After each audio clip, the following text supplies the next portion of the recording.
Yes, the year 2000. A year where we saw many trends begin and die. You were getting a call on your Nokia 3310. You were going to the mall and hanging out there for some reason.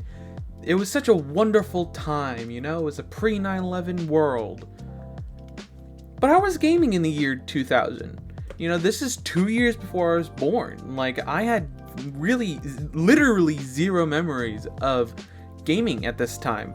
So I, in my infant wisdom, decided to go back and play some of these games that came out this year. Many of these I already have had plenty of experience with, but to go back and revisit these games and compile this one-of-a-kind idea of a top 10 list of the games from the year 2000. And really just look at these games and begin to go over the many years of gaming and really see how gaming has changed over the years. And let's first really start looking at the year 2000. Starting at number 10 is Kirby 64. I'll be honest, this was the first game I looked at, and also the one I spent the least amount of time with, because I'll be honest, it's not a particularly interesting game. It's just Kirby, but 64-bit on the N64. It sounds a lot, I'm making it sound like a lot worse than it is. It's a generally very pleasing, very cute game. Definitely one of the last games to come out on the N64, right before the GameCube was to come out, so Nintendo wasn't putting a lot of effort into these games at the time. So frankly, I'm not too surprised that this game was just overall meh. But they clearly were trying, and they were still putting out some good stuff, as we'll see later. But this game was just overall a pretty pleasant experience, not very, offensive in any way, not graphically bad, not gameplay bad. It's just a Kirby game. And at the time, this was probably one of the, most impressive Kirby games out there. It would be a long time before I could truly say Kirby is a good franchise. But right now, at the time in the year 2000, Kirby was just a thing that was happening sometimes. The Super Nintendo games were really good though, and the Game Boy Advance games that were to come out later and stuff like that were also very good. Just not, their home console versions haven't been particularly perfect so far. And seeing Kirby 64 made me really happy with how Kirby is being done now. So, on to the next one. Okay, I might get flamed for this, but Tony Hawk's Pro Skater 2 originally came out on September 19th during the year 2000. I really didn't care about this game, but I do respect the history, the lineage, the care that many people have for this game. I personally spent a lot of time with Tony Hawk's Underground on the GameCube, so a lot of my skating game experience really comes from that game, and seeing and going back to Pro Skater 2, it is a markedly better game than Tony Hawk's Underground from the GameCube. Tony Hawk's Pro Skater 2 is fantastic. It controls amazingly, but I just never been a big fan of skating games. I didn't really get into the, course builder thing. You can, and for some reason there's punji pits. But I personally liked this game, but it was never going to be a number one, It was always going to be number 9 sort of game, floating at nowhere near the top half, mostly the bottom of the second half, or the first half. Ignore that part. But, frankly, this game is super fun to play. It controls very well. I feel like there was a lack of substance, I didn't really feel like there was this much to the game other than it's really cool to skate around and do these tricks and stuff, but aside from that, there isn't a lot to the game because by its nature it's a skating game. So it's not like you can do races or shit like that. It's just do tricks, do cool tricks, and be cool. It's skating, listen to fun music. And so for that, it sits at number 9. But I'm not saying it's a bad game, it's just not my cup of tea. On to number 8.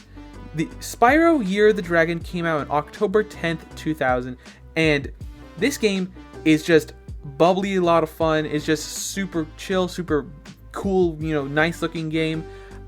I always felt that Spyro the Dragon was always more of a kid's game. Just purely because its art style and, the story it tells, the whole world, feels a lot more kid adjacent. especially Spyro the Year of the Dragon, it just didn't really help that mental block I had with it, especially considering I played it the most when I was a kid, mostly having experiences with the bad games of Spyro the Dragon on PS2. So it's just, compared to things at the time like Crash Bandicoot, I just can't detach myself from how much of a kid's game this feels and looks like. Doesn't mean it's a bad game, it's just, it feels very childish in terms of how it looks and how it, how you play the game. It's a very good game, a very solid 3D platformer. Some of the best the PS1 had to offer.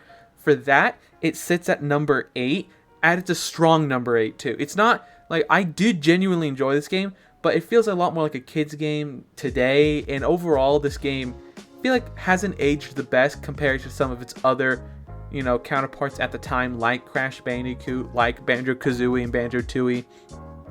Those games have aged a lot better with time than Spyro Year of the Dragon. Number 7, Pokemon Stadium 2, released December 14th, the year 2000. Just barely made it in. I never really played the Pokemon Stadium games back in the day, so this was really my first time picking up Pokemon Stadium as a franchise entirely. So Pokemon Stadium 2, though having zero experience as Pokemon Stadium 1, is a fantastic game. I am surprised with how graphically impressive this is compared to some of the Pokemon games we've gotten recently. Like, it is shockingly still very competent, and the battles, they're so visually impressive, very intriguing to watch happen. So all the battle animations are just fantastic. I wish we had a larger scope of Pokemon to use and maybe like sort of open world to explore, but that's my modern lens on this very old game. And I just wish, I sort of miss this era of Pokemon. The Pokemon were so stylized, like the art style for Pokemon was still what I love the most about Pokemon. Seeing this version of Pokemon made me wish we were still back in those days. Pokemon felt like Pokemon. Nowadays with Scarlet and Violet, the character, like the human people, don't look like they belong in Pokemon. They look like they belong in some shitty game or some sort of Yokai Watch variant. Like, they straight up look like shitty Disney characters with how they look right now. I don't know why, but I don't care if this is even a hot take. I just despise the modern look for Pokemon games. To be fair though, Legends of Arceus was, while not a pretty game, it looked like a Pokemon game. That I'll give it that at the very least. But Scarlet and Violet, fucking horseshit.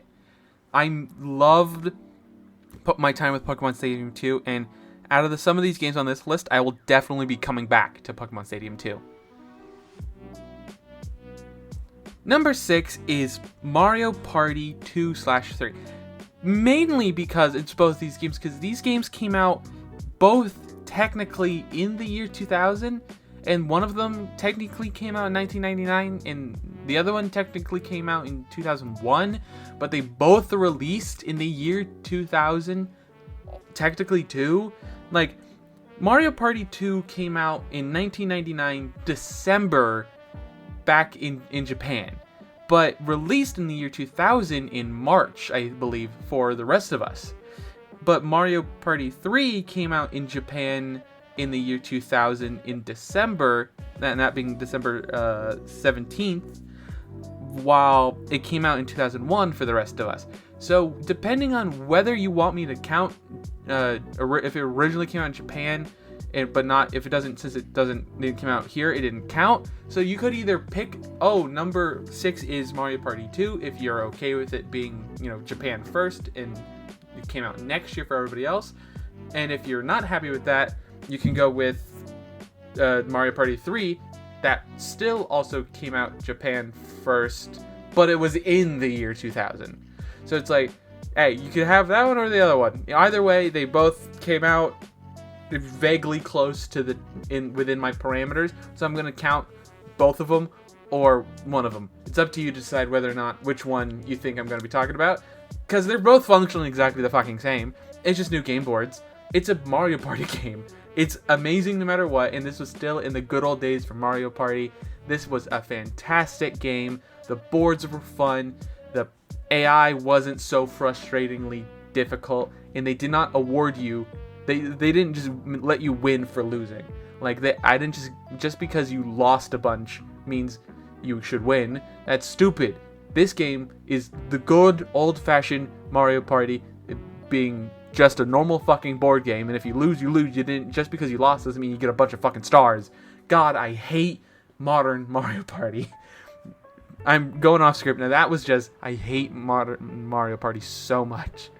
I was playing that the other day, and my brother, who is terrible at the game, but at the very end, I'm like, oh, because he tried the hardest, he gets a bunch of stars. Just because he lost, he gets a bunch of stars. And then he ended up winning, and I was like, fucking bullshit. I tried my ass off, and I got punished for it. That's bullshit. That's why I like Mario Party 2 and 3. So my my pick is both these games. It's a solid number 6, that was what it was.